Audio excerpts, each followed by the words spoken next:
ఇంతవరకు మనం పాటల ద్వారా, స్తుతి ఆరాధన ద్వారా, వాక్య పఠనం ద్వారా, ప్రార్థన ద్వారా దేవాది దేవుని ఎంతగానో స్తుతించున్నా, మహిమపరిచిన్నాం, ఆరాధించున్నాం. ఇప్పుడు కొద్ది నిమిషములు దైవ వాక్య గ్రంథమును ధ్యానం చేసుకుందాం. వాక్యమును ప్రారంభించే ముందుగా ప్రార్థన చేసుకుని వాక్యమును ప్రారంభించుకుందాం. మహాగురుడు, మహోన్నతుడైన మా ప్రియ తండ్రి, నీకే వందనాలు, స్తోత్రాలు చెల్లిస్తున్నాము నాయన. ఇక పునరుత్థాన దినములో ఇంతవరకు జరిగిన ఆరాధనలో మీరు ఉన్నారని నమ్ముచున్నా ప్రభు. మీ సహాయమును, నీ యొక్క పరిశుద్ధాత్మ శక్తిని మా మధ్యలో ఉంచినందుకు నీకు వందనాలు, స్తోత్రాలు చెల్లిస్తున్నాము నాయన. ఇప్పుడు ఈ దైవ గ్రంథంలో నుండి నీ వాక్యం అనగా నిన్ను ధ్యానిస్తుండగా, నీవిచ్చిన వాక్యమును ధ్యానిస్తుండగా మీరే మాతో మాట్లాడండి ప్రభు. మాట్లాడేది నేను కాదు, కానీ మీ వాక్యపు వెలుగులోంచి మీరు మాట్లాడమని, నా నోటికి బోరగా ఉండమని, అల్పుడును, దీనుడును, అయోగ్యుడును, ఎందుకో పనికిరాని వాడనైనటువంటి నన్ను మీరు మీ యొక్క శిలువ చాటున మరుగుపరిచి కొన్ని మాటలను మీ ప్రియ బిడ్డలకు వివరించమని,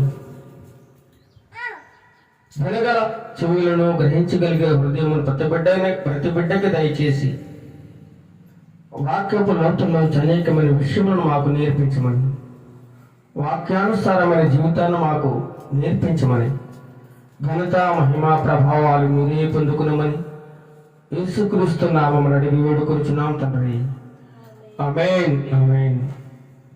ప్రభునందు ప్రియమైన వాళ్ళారా, ఈరోజు మన వాక్య ధ్యానాంశం ఏమనగా ప్రభువు రాకడ ఎప్పుడు. చెప్పండి. ప్రభువు రాకడ ఎప్పుడు. ఏంటి, ప్రభువు రాకడ కూడా ఉంటుందా అనుకుంటారు చాలా మంది. అవునండి, ప్రభువు రాకడ ఉంది. యేసుక్రీస్తు ప్రభువారు ఈ లోకంలోనికి వచ్చి 2000 సంవత్సరాలు దాటిపోయింది. 2000 సంవత్సరాల క్రితం యేసుక్రీస్తు ప్రభువారు శరీరధారిగా మానవ శరీరమును ధరించుకొని, మానవ ఆకారమును ధరించుకొని, కన్యమనే గర్భమున జన్మించి ఈ లోకములో 33.5 సంవత్సరాలు జీవించి అనేక మందిని స్వస్థపరిచి అనేకులకు రక్షణ భాగ్యమును దయచేసి శిలువ మరణము పొంది పునరుత్థానుడై మరలా పరలోక రాజ్యమునకు ఆరోహణమైపోయినాడు. పరలోక రాజ్యమునకు వెళుతూ వెళుతూ ఆయన ఒక మాట చెప్పాడండి. శిష్యులు ఆయన తేరు చూస్తూ ఉన్నారు. ఆకాశ మేఘారూఢుడై ఆరోహణమై వెళుతూ ఉన్నప్పుడు ఆయన మాట్లాడుతున్న మాట, శిష్యులారా మీరు భయపడకండి. నేను ఏ విధముగా అయితే ఈ లోకాన్ని విడిచి పరలోకానికి వెళుతున్నానో అదే విధముగా మరలా భూమి మీదకి రాబోతూ ఉన్నాను. అదే రెండవ రాకడ. ఏంటంటే రెండవ రాకడ. మొదటి రాకడలో ఆయన మనుష్య కుమారుడుగా ఈ భూలోకానికి వచ్చి తను చేయవలసినటువంటి సమస్త కార్యములను నెరవేర్చి శిలువ యాగము ద్వారా అనేకులకు రక్షణ భాగ్యము దయచేసి ఆయన ఆరోహణమై వెళ్ళిపోయాడు. వెళుతూ వెళుతూ కూడా ఒక మాట చెప్పాడు, నేను వెళుతున్నాను. నేను ఎందుకు వెళుతున్నానంటే మీకు స్థలములను సిద్ధపరచడానికి వెళుతున్నాను, మీకు గృహాలను కట్టడానికి వెళుతున్నాను. ఎందుకంటే నేనుండే చోటులో మీరు కూడా ఉండాలి, నేనున్న పరలోకంలో మీరు కూడా ఉండాలి. అందుచేతనే మీకు స్థలాన్ని సిద్ధపరచడానికి, మీ అందరికీ గృహాలను నిర్మించడానికి, అక్కడ శాశ్వత రాజ్యములు మీరందరూ సుఖముగా, సురక్షితముగా, హాయిగా, ప్రశాంతంగా జీవించడానికి నేను ఒక మార్గాన్ని సిద్ధపాటు చేస్తున్నాను. ఆ మార్గము పూర్తి చేసి మరలా రెండవ రాకడలో మీ మధ్యకు ఏ విధంగా అయితే ఆరోహణమై వెళుతున్నానో అదే విధముగా తిరిగి భూమి మీదకి రాబోతున్నానని యేసుక్రీస్తు ప్రభు వారు సెలవిచ్చారన్నమాట. అయితే శిష్యులు అడుగుతున్నారు, ఎప్పుడు వస్తావు ప్రభా, ఎప్పుడు వస్తావు నువ్వు భూమి మీదకి అని అడుగుతున్నప్పుడు ఆయన చెప్పలేదు, నేను పలానా తారీఖున వస్తాను, పలానా సంవత్సరంలో వస్తాను, పలానా రోజున వస్తాను, మీరు రెడీగా ఉండండి అని ఎప్పుడూ చెప్పలేదని యేసుక్రీస్తు ప్రభువారు. అయితే కొంతకాలం క్రితం అమెరికా దేశంలో ఒక ఆయన బయలుదేరి 2000 సంవత్సరములలో యేసుక్రీస్తు ప్రభువారు భూమి మీదకు రాబోతున్నాడని ఆ దేశమంతా ప్రకటించాడు. ప్రపంచ దేశాలన్నీ కూడా నమ్మేసే మాటను. తీరా 2000 సంవత్సరం వచ్చింది, యేసుక్రీస్తు ప్రభు వస్తాడని అందరూ ఎదురు చూశారు. ఒకవేళ అతను చెప్పింది నిజమేమో అనుకుని. యేసుక్రీస్తు ప్రభు రాలేదండి. అతను చెప్పింది అబద్ధమని తేలిపోయింది. తర్వాత మరలా కొంతకాలానికి, కొన్ని సంవత్సరాలకు ఇంకొక ఆయన బయలుదేరి నాతో దేవుడు మాట్లాడాడు, పలానా సంవత్సరంలో పలానా తారీఖున పలానా రోజున యేసుక్రీస్తు ప్రభు రెండవసారి భూమి మీదకి రాబోతున్నాడని చెప్పినప్పుడు ఆ సమయాన్ని కూడా ఎదురు చూశారు అనేక మంది. అప్పుడు కూడా యేసుక్రీస్తు ప్రభు రాలేదండి. అది కూడా అబద్ధమని తేలిపోయింది. మరి ఏంటి, మరి యేసుక్రీస్తు ప్రభు వారు ఎప్పుడు వస్తారు, ఆయన రాకడ ఎప్పుడు, నిజంగా ఆయన వస్తాడా రాడా అనేటువంటి విషయాలు ఎవరికి తెలియదండి. ఎందుకంటే ఆయన ఎవరికి చెప్పలేదు. నేను పలానా సమయంలో వస్తాను, పలానా తారీఖున వస్తాను అని ఎవరికి చెప్పలేదు. అలా చెప్పినట్లయితే మనందరం రెడీగా ఉంటాం. ఉదాహరణకి ఒక దొంగోడు మీ ఇంటికి పలానా తారీఖున వస్తాను అని మీకు ఎప్పుడైనా ఇన్ఫర్మేషన్ ఇచ్చినప్పుడు మనం ఏం చేస్తామండి? పలానా 25వ తారీఖున నవంబర్ నెల 2024 సంవత్సరము రాత్రికాల సమయంలో 10 గంటలకు దొంగోడు వస్తాడు మన ఇంటికి అని చెప్పి మనం ఏం చేస్తామండి? ఇంటికి తాళాలు వేసుకుని చక్కగా వాడు ఎప్పుడు వస్తాడా, వాడిని ఎప్పుడు పట్టుకుందామా, ఎప్పుడు పోలీసులకు అప్పగిద్దామా, వాడిని ఎప్పుడు కొడదామా అని సిద్ధంగా ఎదురు చూస్తూ ఉంటాం. వాడు ఒకవేళ చెప్పినట్లయితే, మరి దొంగ చెప్పొస్తాడా చెప్పండి? దొంగ చెప్పొస్తాడా? చెప్పడు. వాడు ఎప్పుడు వస్తాడో కూడా ఎవరికి తెలియదు. అలాగే ఉంటుందంట యేసుక్రీస్తు ప్రభు వారి యొక్క రాకడ. ఏ దినమున దొంగ వస్తున్నాడో ఎవరికి తెలియదు. కాబట్టి యేసుక్రీస్తు ప్రభు వచ్చే రాకడ కూడా అలాగే ఉంటుందంట. ఆయన ఎప్పుడు వస్తాడు ఎవరికి తెలియదు, కానీ వస్తాడన్నది మాత్రం పక్కా నిజం. ఆయన వస్తాడు, వచ్చి తీరుతాడు. వస్తాడన్నవాడు రాకమానడు, వస్తాడండి ఆయన. ఆయన వచ్చే ముందు సూచనలు కనబడుతున్నాయి అన్నాడు. సూచనలు జరుగుతాయి, భూకంపాలు వస్తాయి, యుద్ధాలు జరుగుతాయి, ఒకరి మీద ఒకరు ద్వేషం, రాజ్యం మీదకి రాజ్యం, జనం మీదకి జనం, ఒకరినొకరు పొడుచుకుంటారు, చంపుకుంటారు, అల్లకొల్లలో జరుగుతుంది. తుఫానులు వస్తాయి, భయంకరమైన తుఫాన్లు, ప్రకృతి వైపరీత్యాలు జరుగుతాయి. ఎన్నో ఎన్నో ఎన్నో సూచనలు. ఇప్పటికీ అవన్నీ కూడా నెరవేరుతున్న ఒకే ఇంటిలో మనుషులకి గొడవలు వచ్చేస్తాయి. అన్నంటే తమ్ముడికి పడదు, తమ్ముడంటే అన్నకు పడదు, భర్త అంటే భార్యకు పడదు, భార్య అంటే భర్తకు పడదు, తల్లి కొడుకు పడదు, కొడుకు తల్లికి పడదు. వాళ్ళ మధ్య విరోధం వచ్చేస్తుందట. విరోధం. అందరూ కలిసి ఉండడం అంటే జరగని పని జరగడం లేదండి. ఇదంతా కూడా రాకడకు గుర్తులుగా ఉన్నాయట. రాకడకు గుర్తులు. విరోధాలు పెరిగిపోతాయి, ఒకరికి అసూయ ద్వేషాలు పెరిగిపోతాయి, ఒకరినొకరు చంపుకునే వరకు వెళ్ళిపోతారు, స్వార్థం పెరిగిపోతుంది. స్వార్థం. ఇవన్నీ కూడా రాకడకు సూచనలు, రాకడకు గుర్తులుగా దేవుడు తన గ్రంథంలో ఇప్పుడో వ్రాయించాడండి. ఇవన్నీ జరుగుతున్నాయి. అప్పటి వరకు బాగానే ఉంటారు. వెంటనే సాతానుడు ప్రవేశిస్తాడు. భయంకరమైన అల్లకల్లాలం జరిగిపోతుంది. మనుషుల్లో ఏమాత్రం మార్పు రాదు. మనుషులను రెచ్చగొట్టే ధోరణిలో మాట్లాడుతూ విపరీతమైన ద్వేషం, పగ, అసూయ, కక్ష పెంచుకుని మనుషులు ఒకరంటే ఒకరికి పడకుండా, ఒకరంటే ఒకరు గిట్టకుండా ఈనాడు కుటుంబాలు మారిపోయాయండి. కుటుంబాలలో శాంతి లేదు, సమాధానం లేదు, ఐక్యత లేదు, ప్రేమ లేదు, అనురాగం లేదు. ఒకరంటే ఒకరికి అస్సలే పడటం లేదండి అలాంటి రోజులలో. అందుకే అంటున్నాడు, మనము అపాయకరమైన దినములలో అంత్యకాలంలో ఉన్నామంట. చివరి రోజులు నువ్వెంతకాలం బ్రతుకుతావో నీకు తెలియదు, నేను ఎంతకాలం బ్రతుకుతానో నాకు తెలియదు.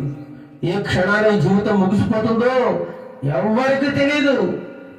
అలాంటిది ఈ కొద్దిపాటి జీవితానికి మానవుడు ఎంతగానో ముడిచిపడిపోతూ నా అంతటోడు లేడు, నా అంతటి వ్యక్తి లేరని ఎంతగానో అహంకార ధోరణితో వెరవీగిపోతూ మనుషులు జీవిస్తూ ఉన్నారండి. మనుషులు జీవిస్తావు. తగ్గింపు స్వభావం లేదు, సహనం లేదు, ఓర్పు లేదు, ఎవరికీ లేదండి, ఎవరికీ లేదు. మాట్లాడుతున్న నాకు కూడా తక్కువే సహనము ఓర్పు కూడా.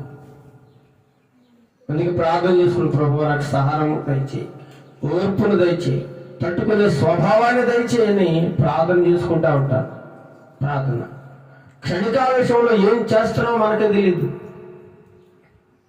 మెంటల్గా మన మనసు చాలా అప్సెట్ అయిపోద్ది, చాలా డిసప్పాయింట్ అయిపోతూ ఉంటాం. కొన్నిసార్లు డిప్రెషన్ గురవుతూ ఉంటాం.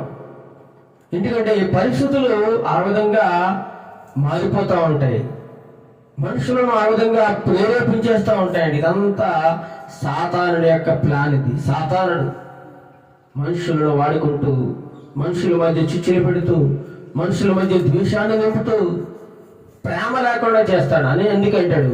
అనేకుల మధ్య ప్రేమ చల్లారిపోతుందట. రోజు రోజుకి చల్లారిపోతా ఉంటాడు.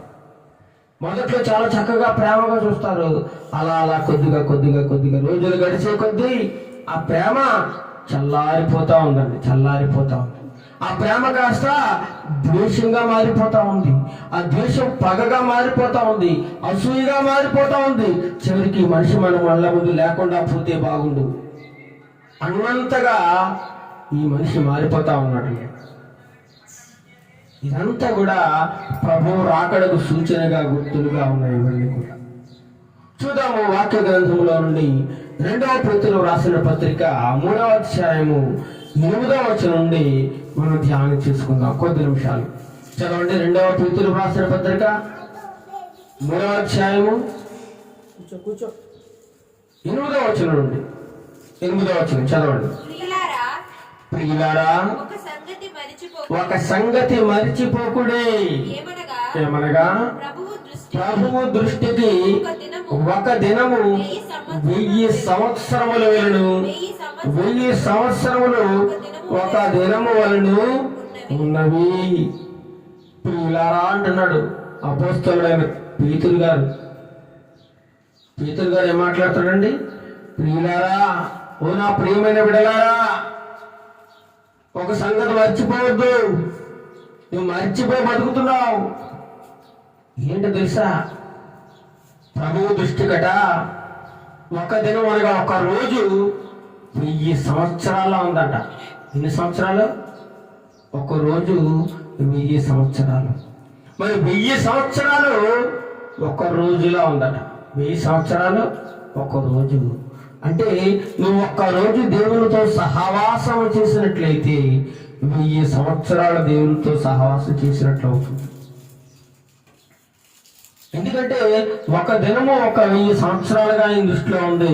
1000 సంవత్సరాలు కూడా ఆయన ఒక రోజుతో పోలుస్తున్నాడు. ఒక రోజు. 9వ వచనం చదవండి. 9వ వచనం. కొందరు ఆలస్యమని ఎంచుకొనున్నట్లు ప్రభువు తన వాగ్దానమును గూర్చి ఆలస్యం చేయువాడు కాడు గాని ఎవడను నశింపవలెనని ఇచ్చయింపగా అందరూ మారు మనస్సు పొందవలనని కోరుచు నీడల దీర్ఘశాంతము గలవాడై ఉన్నాడు. కొందరు అనుకుంటున్నారట దేవుని దృష్టిలో ఒక రోజు 1000 సంవత్సరాలుగా ఉంది. 1000 సంవత్సరాలు ఒక రోజుతో తీసి పారేస్తున్నాడు దేవుడు. చాలా మంది ఏమనుకుంటున్నారంటే దేవుడు వస్తాడు, రెండవ రాకడ వస్తుంది అని 2000 సంవత్సరాలుగా మనం వింటూనే ఉన్నాం. అనేక మంది వాక్యాలు బోధిస్తూనే ఉన్నారు. అనేక మంది సేవకులు దేవుని రాకడ సమీపంగా ఉందని చెబుతూనే ఉన్నారు. ఎప్పుడు వస్తున్నాడు? మరి ఎప్పుడు వస్తాడు? ఎక్కడొచ్చాడు? అని చాలా మంది అనుకుంటా ఉన్నారు. వాళ్ళందరికీ దేవుడు సమాధానం చెప్తున్నాడు పేతురు గారి ద్వారా. కొందరు ఆలస్యం అని ఎంచుకుంటున్నారు. ఆలస్యం అయిపోతుంది, ప్రభు రావడం లేదు. నేను ప్రార్థన చేస్తున్నాను, కనిపెడతా ఉన్నాను కన్నీళ్లతో, ఆయన కోసం ఎదురు చూస్తూ ఉన్నాను, రావడం లేదు. ఇంకెప్పుడు వస్తాడు? సంవత్సరాలు గతించిపోతా ఉన్నాయి, రోజులు గతించిపోతా ఉన్నాయి, నెలలు గతించిపోతా ఉన్నాయి. ఇంకెప్పుడు వస్తాడు దేవుడు? అసలు వస్తాడా రాడా? చాలా మందికి ప్రశ్న. అసలు వస్తాడంటారా? అసలు రెండవ రాకడ ఉందంటారా? ఖచ్చితంగా ఉందని, ఖచ్చితంగా వస్తాడు ఆయన, ఖచ్చితంగా వస్తానంటున్నాడు ఆయన. కొందరు ఆలస్యమని ఎంచుకున్నట్లు ప్రభువు తన వాగ్దానమును గూర్చి ఆలస్యం చేయవాడు కాదు. ఆయన ఒక వాగ్దానం ఇచ్చాడు, నేను వస్తాను. రెండవసారి ఆయన ఆరోహణమై వెళ్ళేటప్పుడే చెప్పాడు అందరికీ, నేను ఏ విధంగా అయితే ఆరోహణమై వెళుతున్నానో అదే రకంగా మళ్ళీ భూమి మీదకి రాబోతున్నాను. రెండవ రాకడ ఉంది అని అంత క్లియర్ గా చెప్పిన ప్రభువు మాటను నమ్మక అనేక మంది ఇంకా ఈ లోకములో తమ ఇష్టానుసారముగా ఇంకా ప్రభువును నమ్మకుండా, ప్రభు దగ్గరకు రాకుండా, ఆయన ఏదో తక్కువ జాతి వాళ్ళ దేవుడని, ఆయన ఏదో అమెరికా వాళ్ళ దేవుడని, విదేశీయులకు చెందిన మతమని ఇంకా అనేక మంది నిర్లక్ష్యం చేస్తూ, హేళన చేస్తూ, అవమానకరంగా ఇంకా మాట్లాడుతూ ఉన్నారండి. ఇంకా చులకన భావంతో మాట్లాడుతున్నారు. యేసుక్రీస్తు ప్రభువారి యొక్క విలువ తెలియకుండా, ఆయన గొప్పతనాన్ని తెలుసుకోకుండా తక్కువ చేసి మాట్లాడుతూ ఉన్నారు. తప్పకుండా ఆయన వస్తా ఉన్నాడు. నీ క్రియలకు తగ్గ ఫలితాన్ని తప్పకుండా ఇస్తాడు ఆయన.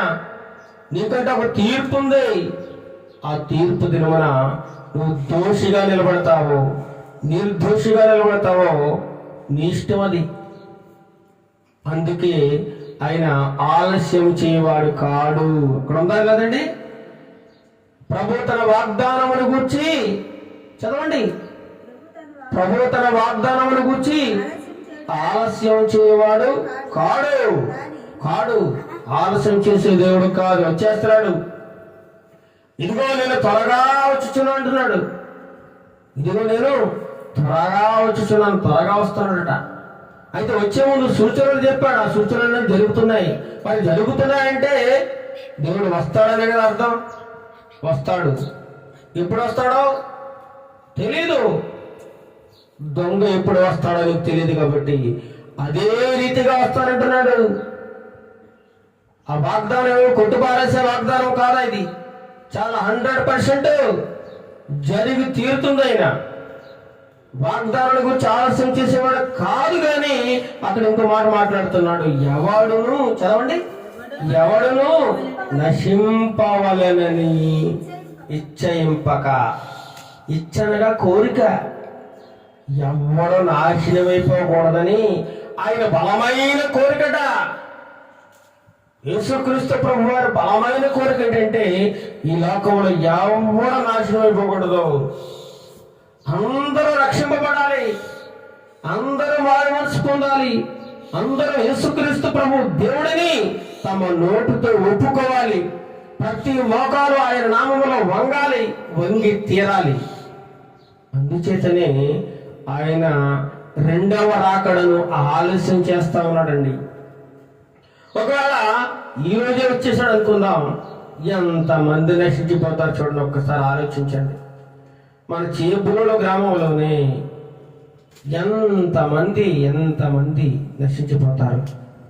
ఒకవేళ ఈ క్షణంలో ఆయన వస్తే ఎంతమంది నాశనం అయిపోతారో, ఎంతమంది విడిచిపెట్టబడతారో, ఎంతమంది నరకానికి పోతారో. కాబట్టి వీళ్ళందరూ కూడా రక్షింపబడాలని, మారు మనస్సు పొందాలని, రక్షణ భాగ్యం పొందుకోవాలని, ఆ నిత్య రాజ్యములకు అందరూ వారసులు కావాలని ఆయన తన రెండవ రాకడను ఆలస్యం చేస్తున్నాడు తప్ప ఇంకేం కాదండి. నువ్వు రక్షింపబడాలని ఇంకా రావడం లేదైనా. ఇంకా ఇంకా ఇంకా ఆయన చూస్తా ఉన్నాడు. సహనంతో, ఓపికతో ఆయన నిన్ను కనిపెడతా ఉన్నాడు. ఏంటి, నువ్వు ఇంకా మార్పు చెందుతావేమో, మారు మనసు పొందుతావేమో, నీ వ్యభిచార జీవితాన్ని మార్చుకుంటావేమో, నీ దుర్మార్గకరమైన జీవితాన్ని మార్చుకుంటావేమో, నీ పాపము జీవితాన్ని మార్చుకుంటావేమో అని ఇంకా ఇంకా నీకు ఆయుష్కాలం పొడిగించి ఈ భూమి మీద నివసించడానికి ఇంకా నీకు ఒక అవకాశం ఇచ్చి నేడైనా రేపైనా ఆయన తెలుసుకుంటావేమో అని ఆయన ఎదురు చూస్తూ ఉంటే ఆయన రాకడ సమయం వచ్చేస్తూ ఉంది. కాబట్టి ఆ సమయం వరకు నువ్వు మారకపోతే నీ పరిస్థితి, నా పరిస్థితి చాలా భయంకరంగా ఉంటుందండి, చాలా ఘోరంగా. ఇంకా ఆ తర్వాత ఆయన వచ్చిన తర్వాత నేను మార్పు చెందుతాను, మారు మనసు పొందుతానంటే ఇక అవకాశం లేదండి, అవకాశం ఉండదు. డైరెక్ట్గా నువ్వు నిత్య నరకాగ్నికి వెళ్ళిపోవాల్సింది, నిత్య నరకానికి. నిత్య నరకానికి నీకు సిద్ధంగా ఉందక. అగ్ని ఆరదు, పురుగు చావదు, మళ్ళా మాడిపోతా ఉంటావు, మంటల్లో కాలిపోతూ, భయంకరమైన వేదన, రోదన. అయ్యో, ఎంతో మంది సేవకులు గొంతు చించుకుని ఈ భూలోకంలో ఎంతో వాక్యాన్ని ప్రకటిస్తూ ఉంటే, ఎన్నో పాటలు పాడుతూ ఉంటే నేను వినలేదు, నమ్మలేదు, ఎవరి మాట వినలేదు. అయ్యో, నేనెంత దౌర్భాగ్యుణ్ణి, నేనెంత దుర్మార్గుణ్ణి అని నరకంలో పడి ఏడుస్తూ ఉంటావు. కానీ ఏమాత్రం ప్రయోజనం ఉండదండి, ఏమాత్రం ప్రయోజనం ఉండదు. నువ్వు ఎంత ఏడ్చి బొబ్బలు పెట్టుకున్నా ఏమాత్రం ప్రయోజనం ఉండదు. నీ జీవితం ఉండగానే, నువ్వు బ్రతికుండగానే, ఈ భూలోకంలో నీ జీవితం కొనసాగుతున్నప్పుడే నువ్వు ఆయనని గురించి తెలుసుకోవాలి. ఆయన ఎంత మంచివాడో, ఎంత గొప్పవాడో, ఎంత ప్రేమామయుడో, ఎంత దయామయుడో, ఎంత జాలిగల దేవుడో, ఎంత సహనము గలవాడో, నువ్వు ఎంతగా ఆయన ప్రేమిస్తున్నాడో నువ్వు తెలుసుకోవాలి. నీకు సమయాన్ని ఇస్తున్నాడు. అందుకోసమే ఆయన తన రాకడను ఆలస్యం చేస్తా ఉన్నాడు. ఆయన రాలేక కాదండి, వచ్చేస్తాడు, ఎప్పుడైనా వస్తాడు. కానీ నీకోసం, నా కోసం ఆయన ఆగుతా ఉన్నాడు. ఇంకా అయ్యో, ఈ బిడ్డ నాశనమైపోతాడేమో, నరకానికి పోతాడేమో, నశించిపోతాడేమో. అందుకని నీ గురించి, నా గురించి, మన అందరి గురించి ఆలోచించి తన వాగ్దానమును ఆలస్యం చేసుకుంటూ వస్తున్నాడు తప్ప వాగ్దానమును తప్పే దేవుడు ఆయన కాదండి, ఎంత మాత్రమూ కాదు. తన వాగ్దానమును గురించి ఆలస్యం చేయువాడు కాడు గాని ఎవడును నశింపవలనని ఇచ్చయింపక అందరూ ఎంగేరట మారు మనసు పొందవలనని కోరుచు. ఏం కోరుకుంటున్నాడు ఆయన? మారు మనసు పొందాలని.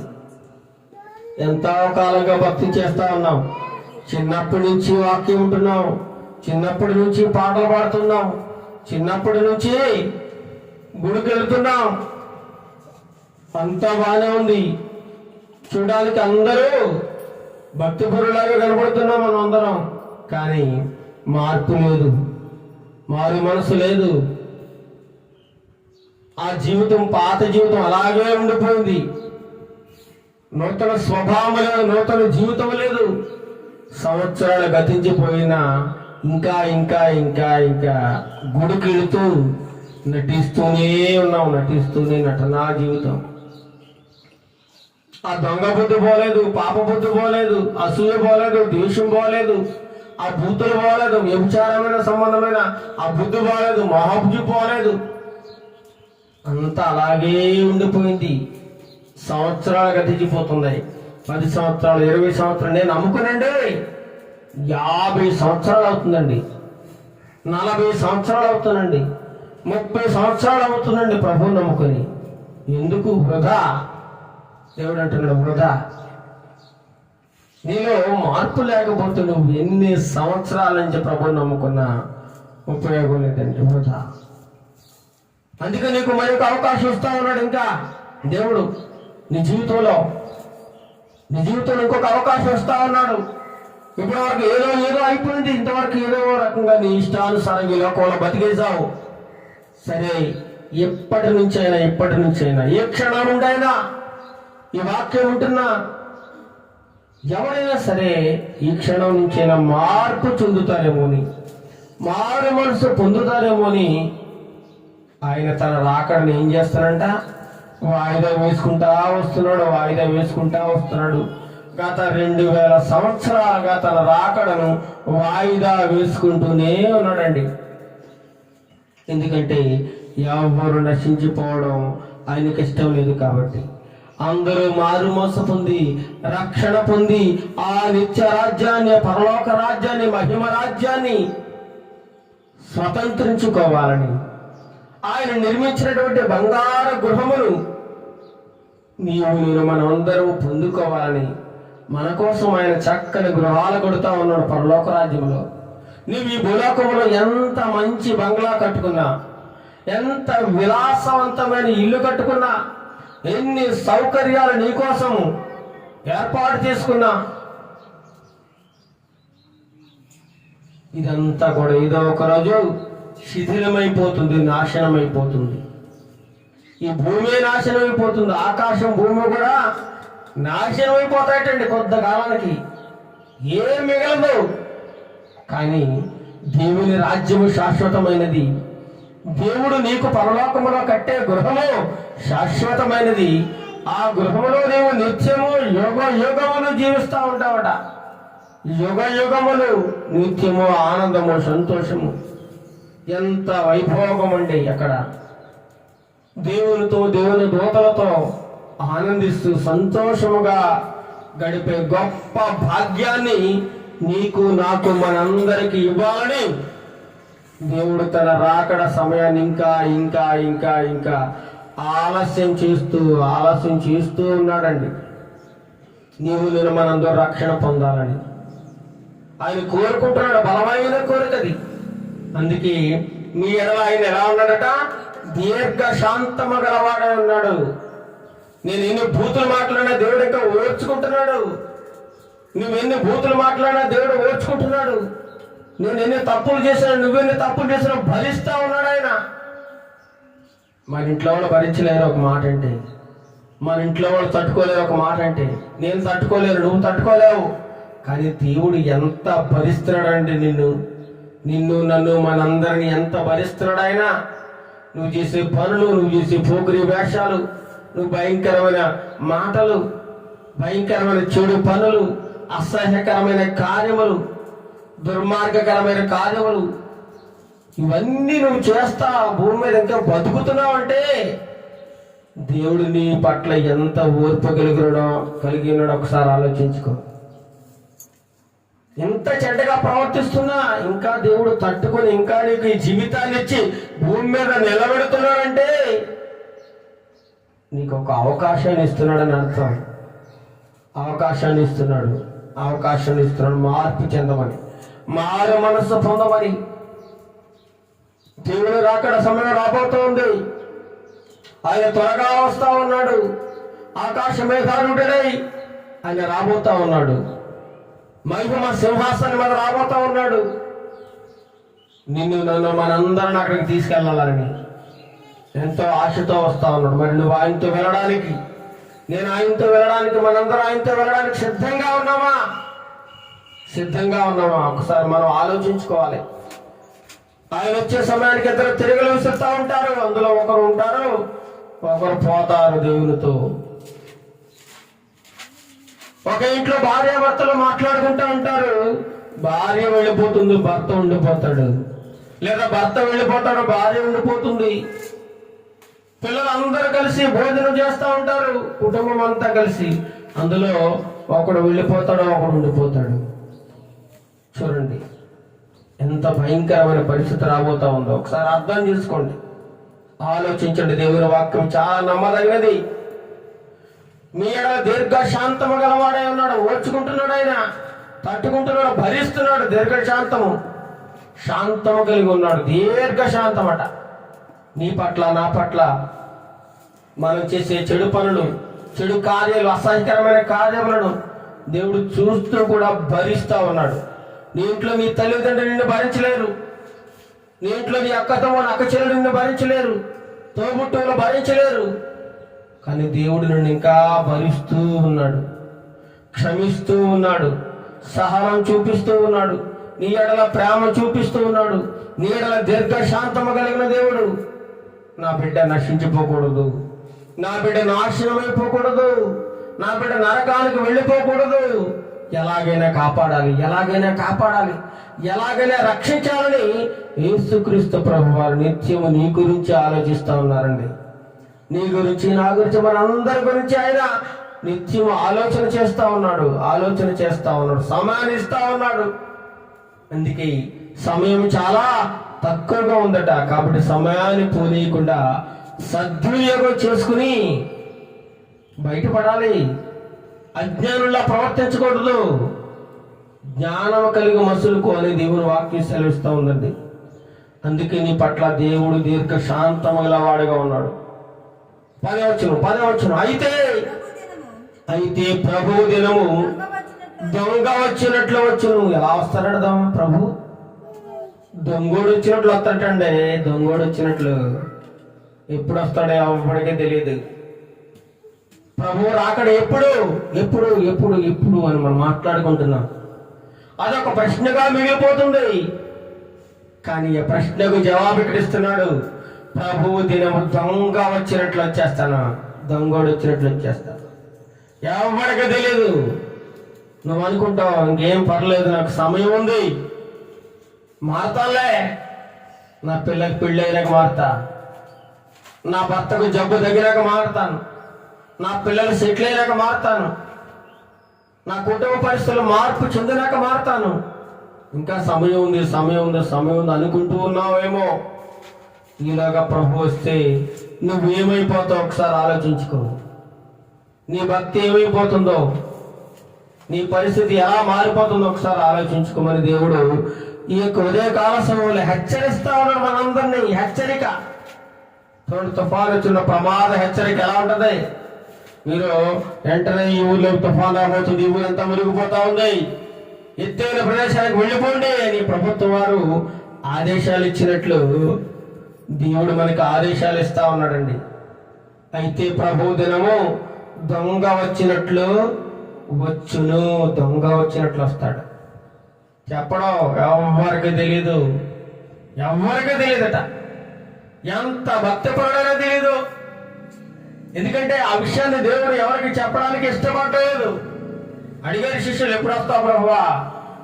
అయ్యా, ఆ విషయం మీరు తెలుసుకోవడం మీ పని కాదు, నీ పనే కాదది. ఎప్పుడు వస్తారో మీకు అనవసరం, కానీ వస్తాను, దొంగోడు వచ్చినట్లు వస్తాడు.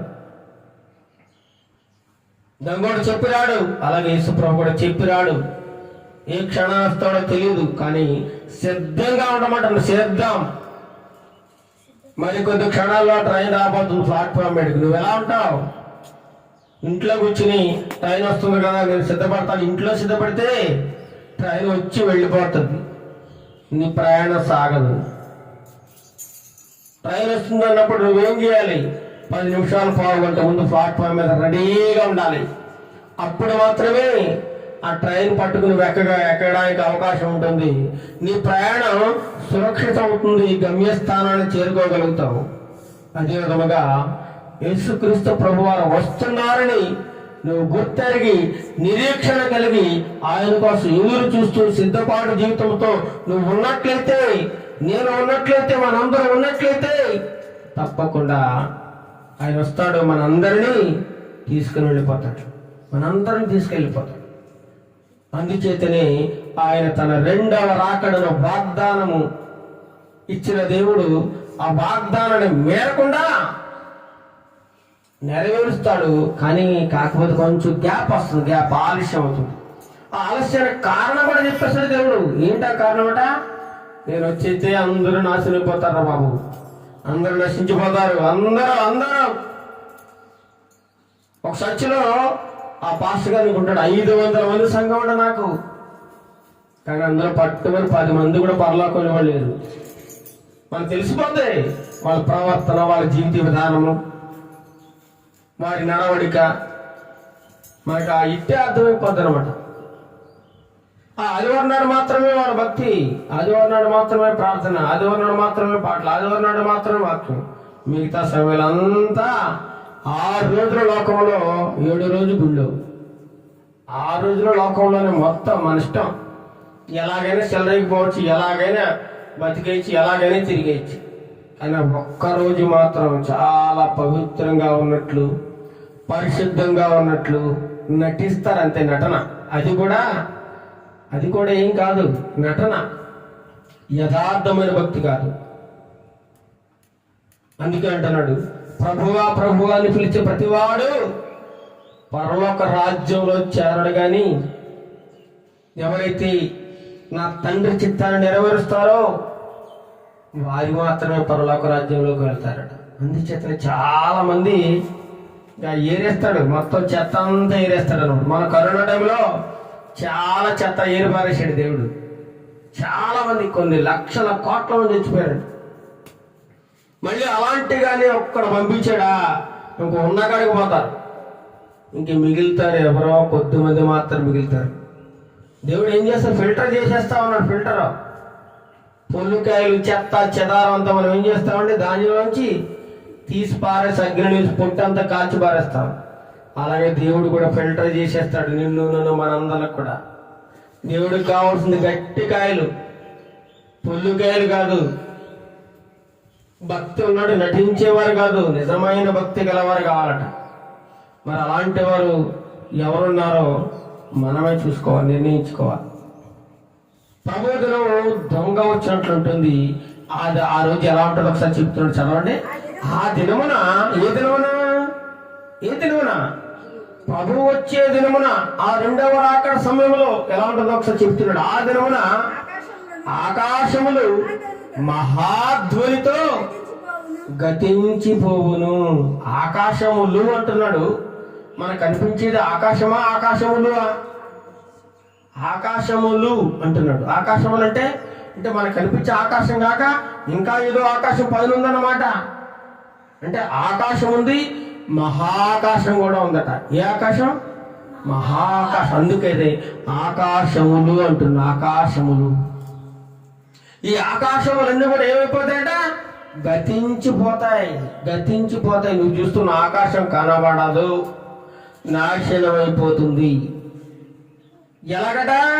మహాధ్వనితో. ధ్వని, ప్రచండమైన పెద్ద పెద్ద ధ్వనులు వస్తాయట, శబ్దాలు చేసుకుంటూ ఆకాశము పెళ్ళమని ధ్వనితో నశించిపోయి కాలిపోతుందట, నాశనమైపోతుందట. ఆ ప్రభు వచ్చే దినమున సూచనది. ఇంకేమంటున్నాడు చూడండి, పంచభూతములు మిక్కటమైన వేండ్రముతో లయమైపోను. పంచభూతములు ఎన్ని? 5. చెప్పండి. 5 ఏంటవి? నీరు, నిప్పు, గాలి, భూమి, ఆకాశం. ఈ 5 కూడా పంచభూతములు. ఈ 5 కూడా నాశనమైపోతాయట. నీరు, గాలి, ఆకాశము, నిప్పు, భూమి, ఇవన్నీ కూడా పంచభూతములు. ఎలా అంట? మిక్కటమైన వేండ్రముతో. అంటే చూడ, పులి ఈ లోకంలో భయంకరంగా సౌండ్ ఏం చేస్తుందండి? సింహం, పులి గాండ్రించిందంటే ఎప్పుడు గుండె ఆగిపోద్ది. అంతకంటే 1000 రెట్లు సౌండ్, మహావేండ్రంతో. నువ్వు ఎప్పుడు అలాంటి సౌండ్లు వెళ్ళలేవు. చిన్న టపాకాయలు, బాంబులు పేలితే మన చెవులు పోతాయి, తట్టుకోలేవు. పెద్ద శబ్దాలు, సౌండ్ సిస్టమ్ ఉంటే తట్టుకోలేవు. ఆ బాక్సుల్లోంచి అదురు ధ్వనిత అంటే మన చెవుల్లో ఉండే కర్ణబేలు పగిలిపోద్ది. అలాంటిది పంచభూతములన్నీ కూడా మిక్కటమైన వేండ్రముతో లయమైపోతాయట, నాశనమైపోతాయి. నాశనం. నువ్వు పీల్చుకునే గాలి నాశనమైపోతుంది, నువ్వు వాడుకునే నిప్పు నాశనమైపోతుంది, ఆ భూమి నాశనమైపోతుంది, గాలి నాశనమైపోతుంది, నీరంతా కూడా కలుషితం, నాశనమైపోతుంది. ఇప్పటికీ మన ఢిల్లీలో చూడండి, ఢిల్లీలో ఎయిర్ పొల్యూషన్ వచ్చేసినట్టు. ఏమొచ్చిందండి? ఎయిర్ పొల్యూషన్ అంటే గాలిలో రకరకాల విషవాయువులన్నీ కలిసిపోయాట. ఆ గాలి పీల్చుకున్నప్పుడు పిల్లలు, పెద్దలు, వృద్ధులు అందరికీ రోగాలు వచ్చేస్తున్నాయట. అందుకని అక్కడ ప్రభుత్వం వారు పిల్లలకు హాలిడేస్ ఇచ్చారు, లీవ్. వర్క్ ఫ్రమ్ హోమ్ లాగా ఇంట్లో ఉండి చదువుకోమంటున్నారు పిల్లల్ని. ఇంట్లో ఉండి చదువుకోవాలట. అలాంటి పరిస్థితులు దేవుడిచ్చినటువంటి గాలిని మానవుడు కలుషితం చేస్తాడు. కలుషితం, పాడైపోయింది గాలి. నీరు, మంచి నీరు తాగుదామంటే ఎక్కడా లేదండి. నీరు కూడా కలుషితం అయిపోయింది, గాలి కలుషితం అయిపోయింది. అలాగే ఆకాశము, భూమి అన్ని మొత్తం సర్వనాశనం అయిపోతాయట. అదే దేవుడు వచ్చే రాకడ సూచన. దేవుడు వచ్చేటప్పుడు ఏం జరుగుతుందో చెప్తున్నాడు. ఆ దినమున, ఏ దినమున? యేసు ప్రభు రెండో రాకడ దినమున ఆకాశమును మహాధ్వనితో గతించిపోవును, పంచభూతముల మెక్కటమైన వేండ్రముతో లయమైపోవును. తర్వాత ఏమంటున్నాడు? భూమియు దాని మీద ఉన్న కృత్యములను ఏమైపోతాయట? కాలిపోవును. భూమి బొగ్గు బొగ్గు మలమల మాడిపోతాట. భూమి, భూమి మీద ఉన్నటువంటి ఇండ్లు, పశువులు, ఏమంటే సమస్తమైన జీవరాశి, అడవులు, జంతువులు, మనుషులు, ఇండ్లు, పొలాలు అన్ని కూడా బూడిదైపోతాయట. ఏమైపోతాడు? బూడిద. భూమియు దాని మీద ఉన్న కృత్యములన్నీ కాలిపోను. ఈ భూమి నాదండి. ఈ భూమి ఏమంటున్నాడా? నాది, ఇలా నువ్వు రావద్దు, నేను మోసపోతాను. ఎంత దుర్మార్గమైన మాటలు చెప్పండి, ఎంత దుర్మార్గమైన మాటలు. ఈ భూమి నాది, ఇక్కడ దాకా నా అడుగు వదిలే. సరే వదిలే బాబు, తీసుకో అన్నాం. ఏం చేస్తాం? తీసుకో. నువ్వు మోసపోవు, నేను మోసపోవు, నీది ఇక్కడే ఉంటది. నువ్వు పోతావు, నేను పోతాను. ఎందుకు నీకు నాకు దెబ్బలాట అన్నావంటే అలాగా. ఎవడు ఏం పట్టుకోడండి. కానీ దానికోసం మనిషి ఇక్కడ కొట్టుకుని చచ్చిపోతా ఉన్నాడు. ఇది నాది, అది నాది, ఇది నాది, అది నాది, ఇక్కడ దాకా నాది, ఇక్కడ దాకా నాకు హద్దులు పెట్టేసుకుంటా ఉన్నారు. ఒక అంగుళం కూడా భూమి వదలడానికి కూడా మనుషులు ఇష్టపడడం లేదు. ఒక అంగుళ భూమి. ఈ భూమిని ఎవరన్నా తయారు చేశాడా?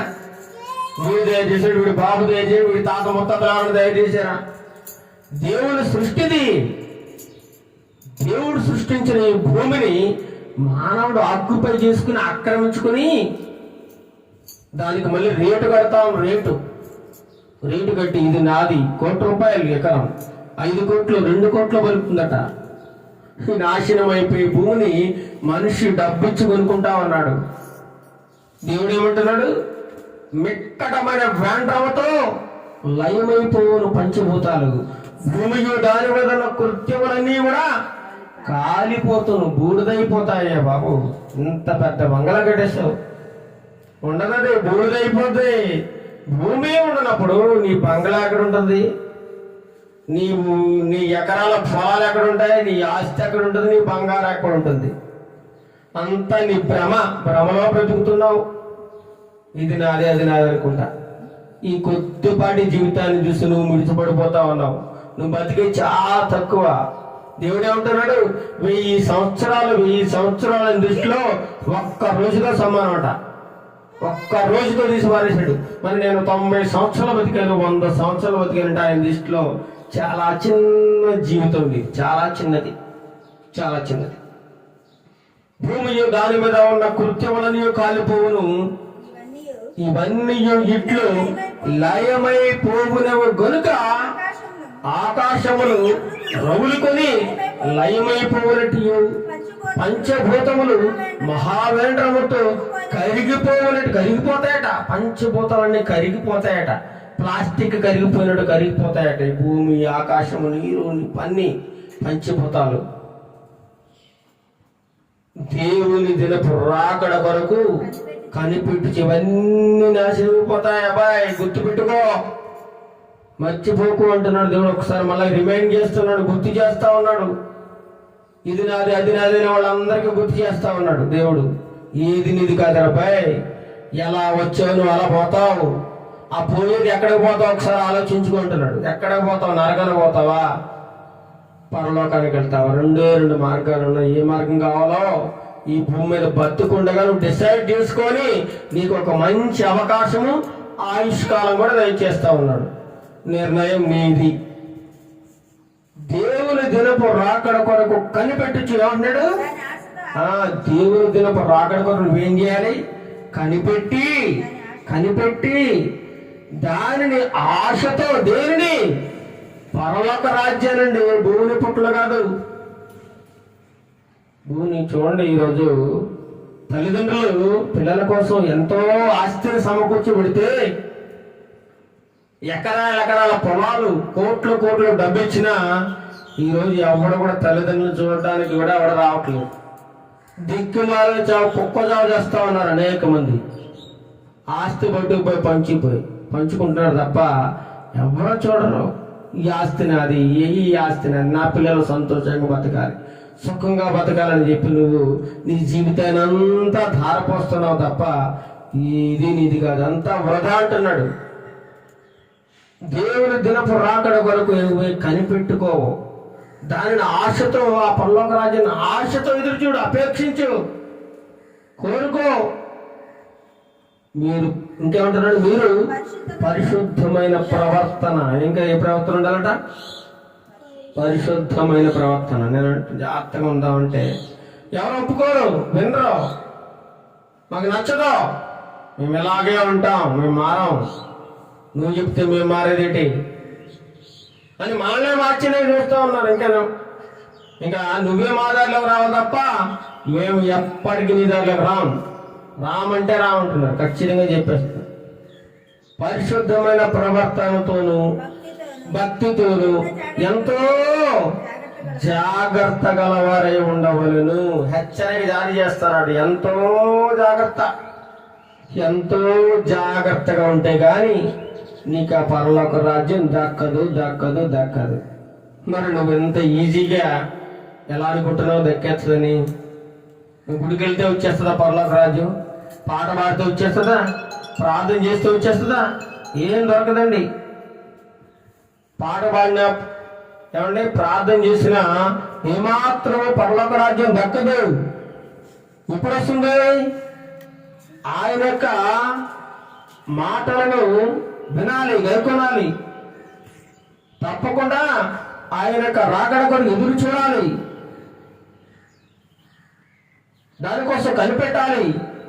దాని ఆశతో ఎవరైతే అపేక్షిస్తూ ఉంటారో వారికి మాత్రమే ఆ యొక్క పరలోక రాజ్యం దొరుకుతుంది.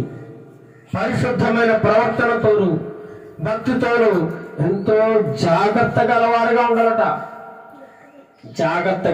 ఉండాలి. ఆ జాగ్రత్త లేకపోతే నేను మనం అందరం కూడా ఎంతకాలం భక్తి చేసినదంతా కూడా మూడుదల పోసిన పన్నీరు, శూన్యం, వేస్ట్, వృధా. మన భక్తి వృధా అయిపోతుంది తప్ప ఉపయోగం లేదు. అందుచేసిన చాలా జాగ్రత్తగా ఉండాలని దేవుడు ఈ దినమున మనందరిని హెచ్చరిస్తా ఉన్నాడు. ఈ వాక్యము ఉంటుంది మీకే కాదు, నాకు కూడా, మనందరికీ. దేవుని వాక్యం అందరికీ సమానమే. ఎవరి ప్రవర్తనలో తేడా ఉన్నవాడు సరి చేసుకొని దేవుడు చెప్తా ఉన్నాడు. తేడాగాళ్ళందరూ కూడా పరలోక రాజ్యం లేదని చెప్తా ఉన్నాడు. అందుకే అయినను మనం ఆయన వాగ్దానమును బట్టి కొత్త ఆకాశముల కొరకును కొత్త భూమి కొరకును కనిపెట్టుచున్నాము. వాటి యందు నీతి నివసించును. ఈ ఆకాశం నాశనం అయిపోతుంది, ఈ భూమి నాశనం అయిపోతుంది, ఈ భూముల మీద ఉన్న సమస్తం నాశనం అయిపోతుంది. మనము కొత్త ఆకాశము చూడబోతా ఉన్నాం, కొత్త భూమిని చూడబోతా ఉన్నాం. అక్కడ నీతి ఎల్లప్పుడూ నివాసం చేస్తా ఉందట. అది పరలోక రాజ్యం. ఆ పరలోక రాజ్యమును మనమందరము స్వతంత్రించుకోవాలని దేవుడు తన రాకడను ఇంకా ఇంకా ఇంకా ఆలస్యం చేస్తూ వస్తున్నాడు తప్ప ఇంక వేరే ఇతర కారణాలు ఏమీ లేవండి. నువ్వు రక్షింపబడాలని, నువ్వు మారి మనసు పొందాలని ఆయన ఎంతగానో బలమైన కోరిక, ఇష్టం కలిగి ఉన్నాడు ఆయన. చూద్దాం యెషయా గ్రంథం 30వ అధ్యాయం, ఇక ముగిస్తాను. యెషయా గ్రంథం 30వ అధ్యాయం 18వ వచనంలో కూడా అక్కడ తెలియజేస్తాం. యెషయా గ్రంథము 30వ అధ్యాయం 18వ వచనంలో కూడా ప్రవక్త మాట్లాడుతూ ఉన్నాడు. యెషయా గ్రంథం 30వ అధ్యాయం 18వ వచనం, కావున నీ యందు దయ చూపవలనని యెహోవా ఆలస్యం చేస్తున్నాడు. నువ్వు చాలా చులకనగా చూస్తున్నావు కదా దేవుడిని. దేవుడంటే అసలు ఏమాత్రం భయము భక్తి లేకుండా మాట్లాడుతున్నావు కదా. నన్నేం చేస్తాడులే అని అనుకుంటున్నావు కదా. కానీ చాలా భయంకరంగా ఉంటుంది దేవుని జీవితం, చాలా భయంకరం. పట్టుకోలేవు, చాలా దారుణమైన పరిస్థితులకు వెళ్ళిపోతావు. ఆలకించాలి దేవుని మాట. ఏమంటున్నాడు? కావున మీ యందు దయ చూపాలి, దయ చూపాలని యెహోవా ఏం చేస్తున్నాడు? ఆలస్యం చేస్తా ఉన్నాడు తన రాకడను. నీ మీద దయతో, నీ మీద దయ తెలిచి ఇంకా నిన్ను ఇంకా భూమి మీద బతకనిచ్చాడంటే ఒకసారి ఆలోచించుకు. నీ మీద దయ ఉంది ఆయనకి, నీ మీద ప్రేమ ఉంది, నీ మీద కరుణ ఉంది. అందుకే ఇంకా నువ్వు భూమి మీద ఇంకా బతికి నీ ఇష్టం వచ్చినట్టు తైతక్కలాడుతా ఉన్నావు, నీ ఇష్టం వచ్చినట్టు చెలరేగిపోతా ఉన్నావు. చాలా జాగ్రత్త సుమ అంటున్నాడు. ఇంకేమంటున్నాడు చూడండి, మిమ్మల్ని కరుణింపాలని ఆయన నిలువబడి ఉన్నాడు. యెహోవా న్యాయము తీర్చు దేవుడు, ఆయన నిమిత్తం కనిపెట్టుకునే వారందరూ ధన్యులు. ఆయన కోసం ఎవడైతే కనిపెట్టుకుని ఎదురు చూస్తాడో వారందరూ ధన్యులు, ధన్యులు, ధన్యులు, ధన్యులు. కనిపెట్టుకోవాలి. అందుకే ఈరోజు మన వాక్యం అనాల్సిన ప్రభువు రాకడు ఎప్పుడు, ప్రభువు రాకడు ఎప్పుడు అనేవారందరికీ ఇది ఒక గొప్ప సమాధానం అండి. ఆన్సర్ ఈరోజు దేవుడు ఇస్తా ఉన్నాడు. యెహెజ్కేలు గ్రంథము 33వ అధ్యాయం 11వ వచనం. యెహెజ్కేలు గ్రంథం 33వ అధ్యాయము 11వ వచనం. కాగా వారితో ఇట్లనెను, నా జీవము తోడు దుర్మార్గుడు మరణము నొందుట వలన నాకు సంతోషము లేదు. ఒక దుర్మార్గుడు, దుష్టుడు, ఒక వ్యభిచారి, ఒక దొంగ, ఒక నీచుడు, ఒక అసహ్యుడు, చెడు పనులు చేసేవాడు నిర్దాక్షిణ్యంగా చచ్చిపోతే దేవుడు ఎంతగానో బాధపడతాడటండి. ఆయనకి ఇష్టం లేదట అలా చనిపోవడం. ఆ దుర్మార్గుడిగా చచ్చిపోవడం దేవుడికి ఏమాత్రం ఇష్టం లేదట. నా జీవము తోడు దుర్మార్గుడు మరణము నొందుట వలన నాకు ఏమి లేదట, దేవునికి సంతోషం లేదు. బాధపడతారండి ఈ విషయంలో. ఊళ్ళో వాళ్ళైతే భలే సంతోషిస్తారండి. వాడు భలే చచ్చిరండి, ఎదవాడు, వాడు ఒక పెద్ద వెదవాడు, దుర్మార్గుడు, దుష్టుడు, వాడు చాలా చాలా మంచిది అంటాం మనం మామూలుగా మనుషులుగా. ఎందుకంటే వాడు చేసిన పనులు బట్టి, వాడు చేసిన దుష్ట కార్యాలను బట్టి, వాడు మాట్లాడిన మాటలను బట్టి ఇలాంటి భూమి మీద బతకడం వేస్ట్కి చావడమే మంచిది అనుకుంటాం మనం. కానీ దేవుడు ఏమంటున్నాడు తెలుసా? అలాంటి వాడు చచ్చిపోవడం వల్ల నాకు ఏం ఉపయోగం లేదు. వాడు నాకు చచ్చిపోవడం, అలా దుర్మార్గంగా బతికి చచ్చిపోవడం నాకు సంతోషం కలిగించదు. మరి ఏంటట సంతోషం దేవునికి? చదవండి. దుర్మార్గుడు తన దుర్మార్గత నుండి మరలి బ్రతుకుట వలన నాకు సంతోషము కలుగును. దుర్మార్గుడుగా చచ్చిపోతే దేవునికి ఇష్టం లేదని, కానీ ఆ దుర్మార్గుడు మార్పు చెంది మనసు మార్చుకొని మారు మనసు పొంది బ్రతికి చచ్చిపోతే దేవునికి ఎంతో సంతోషమట, ఎంతో సంతోషం, ఎంతో సంతోషమట. దుర్మార్గతను విడిచిపెట్టి బతకాలట. అలా బతికితే దేవుడు ఎంతగానో వాడి పట్ల సంతోషం కలిగిన వాడిగా ఉన్నాడు. కాబట్టి ఇశ్రాయేలీయులారా మీరేం చేయాలి? మనసు తిప్పుకోండి. ఇశ్రాయేలు దుర్మార్గంగా ప్రవర్తిస్తా ఉన్నారు, అన్యాయంగా ప్రవర్తిస్తా ఉన్నారు. వారి పట్ల దేవుడు ఎంతగానో జాలి చూపిస్తున్నప్పటికీ కూడా ఆయన ప్రేమను గుర్తెరగక, ఆయన మనసు తెలుసుకోకుండా ఆయన్ని ఎంతగానో బాధపడుతూ ఉన్నారు. ఆయన అందుచేత ఈ మాటలు మాట్లాడుతూ ఉన్నాడు. మీ దుర్మార్గత నుండి మరలి మనసు తిప్పుకునుడి. మీరెందుకు మరణమునందుదురు? ఎందుకు చచ్చిపోతారు మీరందరూ? రోడ్డు యాక్సిడెంట్లో చచ్చిపోతారు, మందు తాగి చచ్చిపోతారు. ఎందుకు చచ్చిపోతారు? దుర్మార్గమైన ఆలోచనలు ఇవన్నీ, దుర్మార్గమైన ఆలోచనలు. మొన్న ఒక యవనస్తురాలు చక్కగా చదువుకున్న బిడ్డ ఏం జరిగిందో తెలియదు, సడన్గా చనిపోయింది.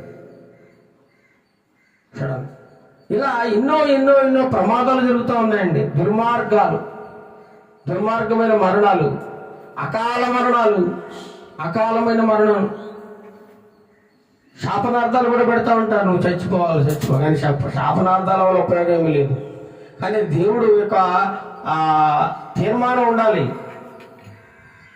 అలా చనిపోవడం దేవుడికి ఏమాత్రం ఇష్టం కలగదు, సంతోషం కాదు అంటున్నాడు దేవుడు. ఇంకొక మాట చూద్దామా? హబక్కూకు గ్రంథము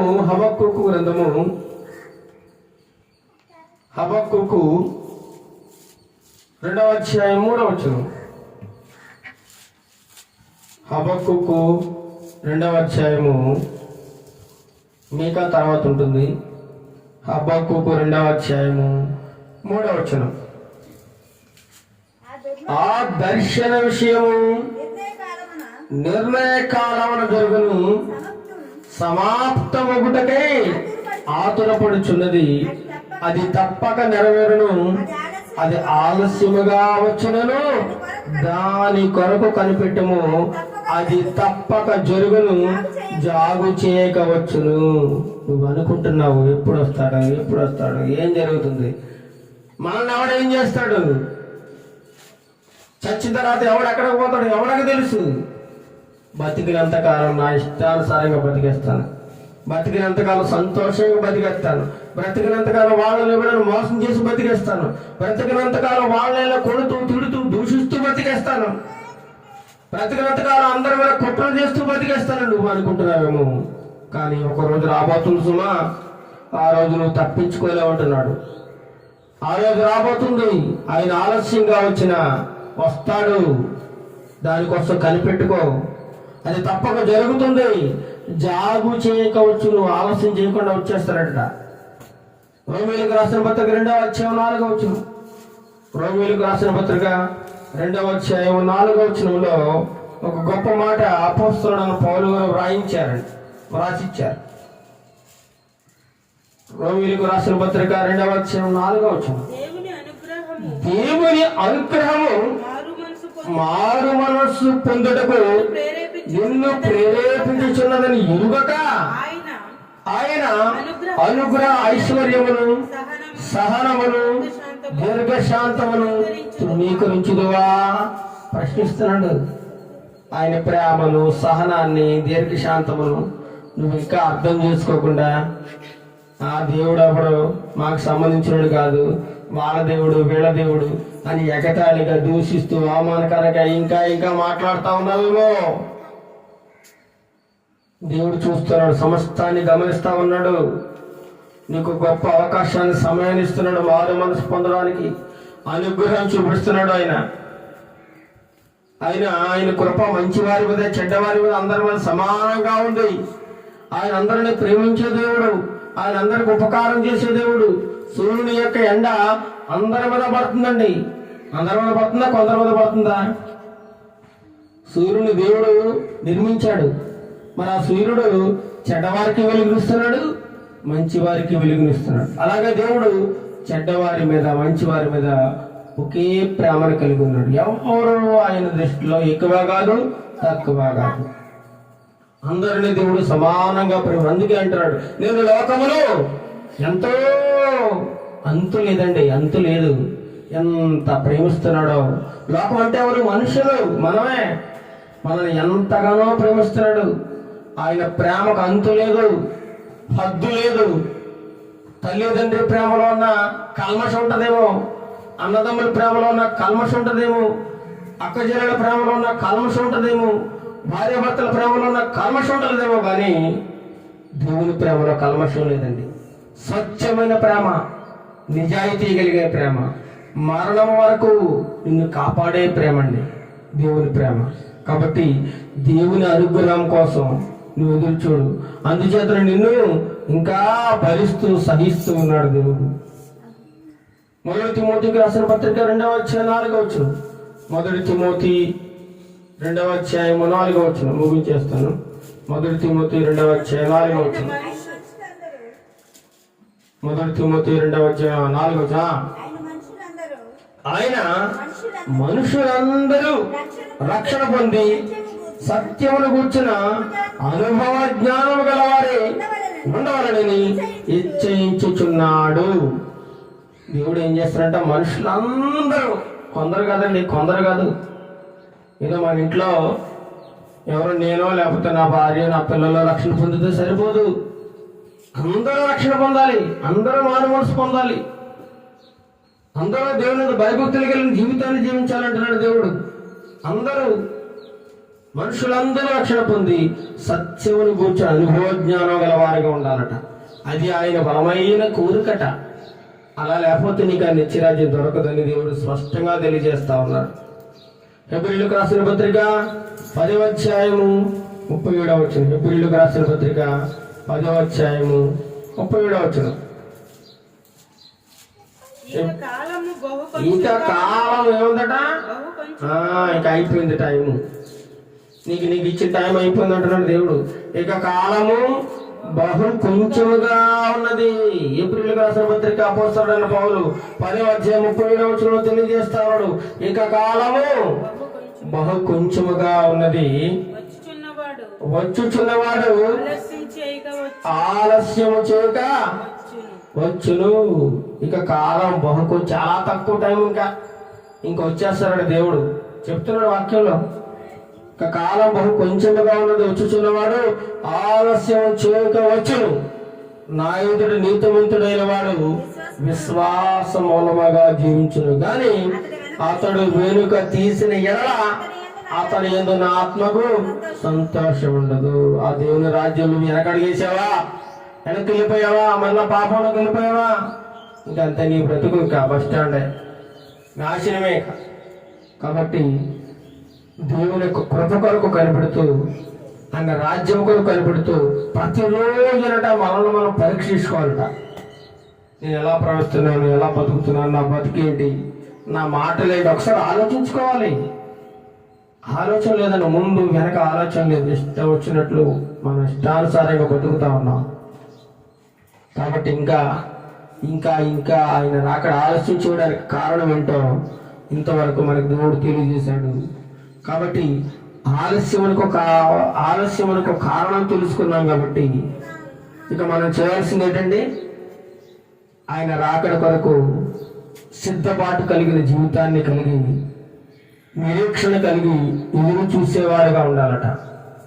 మార్పు చెందిన వారిగా ఉండాలట. దేవుని భయభక్తులు కలిగిన వారిగా ఉండాలి. నీతి నిజాయితీ కలిగిన వారిగా ఉండాలట. యథార్థత కలిగిన వారిగా ఉండాలని దేవుడు ఎంతగానో కోరుకుంటూ ఉన్నాడు. ఎందుకంటే ఏ ఒక్కరు నశించిపోవడం, నాశనం అయిపోవడం ఆయనకి ఇష్టం లేదు. కాబట్టి అందరూ రక్షింపబడాలనేది ఆయన బలమైన కోరిక. కాబట్టి ఆ ప్రకారము దేవుడు మనల్ని అందరినీ సరిచేసి సరిదిద్దునుగాక. ఆమేన్. ప్రార్థన చేసుకుందాం. అత్యంత సింహాసనంపై ఆశీనుడమైన మా దేవా, నీకే వందనాలు స్తోత్రాలు చెల్లిస్తున్నాము నాయన. దేవుడు అల్పుడు అయోగ్యుడైన నా ద్వారా తండ్రి ప్రభు కొద్ది మాటలు నీ వాక్య పొరుగులోంచి నీ ప్రియబిడ్డలకు తెలియజేసినందుకు మీకు వందనాలు స్తోత్రాలు చెల్లిస్తున్నానుక.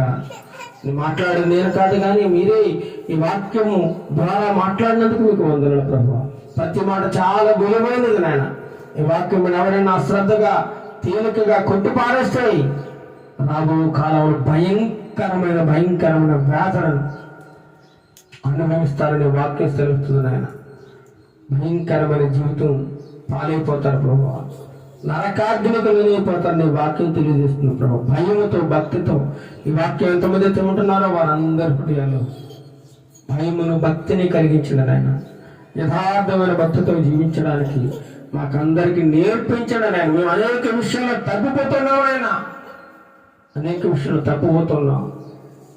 ఏ విషయంలో తప్పిపోకుండా మంచి మనస్సాక్షి కలిగి నీకు ఇష్టమైన జీవితాన్ని జీవించడానికి నాకు మా అందరికీ యొక్క సహాయం దయచి నీ కృపను దయచిన ప్రభు. నీ చిత్తానుసారమైన జీవితాన్ని జీవించడానికి నీ సహాయం దయచండి ఆయన. ప్రతి ఒక్కరిని రక్షించండి, ప్రతి ఒక్క కుటుంబాన్ని దీవించండి, ప్రతి ఒక్కరిని దర్శించండి నాయన. ప్రతి ఒక్క కుటుంబాన్ని మీరు ఉన్నతంగా ఆశీర్వదించండి నాయన. ఈ వాక్యములు దీవించండి. 100 60 30 ఫలింపజేయండి నాయన. గొప్ప మాటలు నీ వాక్య గ్రంథముల నుంచి మాకు బోధించినావు ప్రభు. ఈ వాక్యానుసారంగా ప్రతి కృపను మా అందరికీ తెచ్చాము. మేము వెళ్ళేటప్పుడు వచ్చేటప్పుడు నీ సహాయం మాకు తోడుగా ఉంచిన ప్రభు. మేము చేస్తున్న పనులలో నీ సహాయం తోడుగా. మేము అనేకమైన సమస్యల్లో, ఆపదల్లో, రుణ బాధల్లో, ఆర్థిక పరిస్థితుల్లో ఉన్నప్పటికీ నీ కృప ద్వారా మేము బలపడుతూ ఉన్నాము నాయన. నీ కృప యందు మేము అతిశయిస్తున్నాము నాయన. నీవు ఉన్నావన్న ధైర్యంతో మేము బ్రతుకుతున్నాము నాయన. నీవు తప్ప మాకు వేరే ఆధారం లేదు నాయన.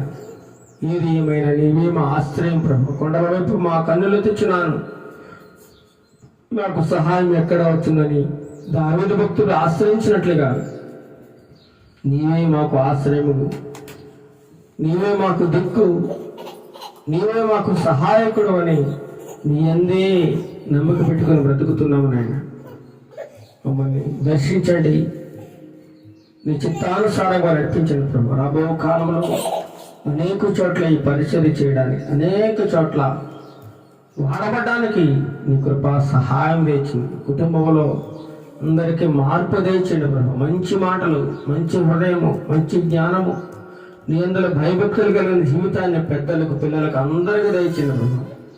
మార్పు గల జీవితాలను ప్రతి ఒక్కరికి దయచేయమని, ఎవరు నరకానికి వెళ్ళిపోకుండా నాయన తప్పించమని, కాపాడమని, ఈ గ్రామాన్ని, గ్రామ ప్రజలందరినీ దీవించమని, వాక్యంలో ప్రతి బిడ్డని దీవించి ఆశీర్వదించమని, ఘనత మహిమ ప్రభావాన్ని మీరు పొందుకోమని యేసుక్రీస్తు నామమున ఈ ప్రార్థన అడిగి వేడుకొంచున్నాము తండ్రి. ఆమేన్, ఆమేన్. పరలోకమందున మా తండ్రి, నీ నామం పరిశుద్ధపరచబడును గాక, నీ రాజ్యం వచ్చును గాక, నీ చిత్తం పరలోకమందు నెరవేర్చినట్లు భూమి మీద నెరవేరును గాక. మాకు కావాల్సిన అనుదిన ఆహారం మీరు మోగించి, మా రుణస్థులను మేము క్షమించిన ప్రకారం మా రుణములను క్షమించు, మా శోధన నుండి కీళ్ళను తప్పించుము. ఎందుకంటే రాజ్యము, బలము, మహిమ నిరంతరం నువ్వైనావు తండ్రి.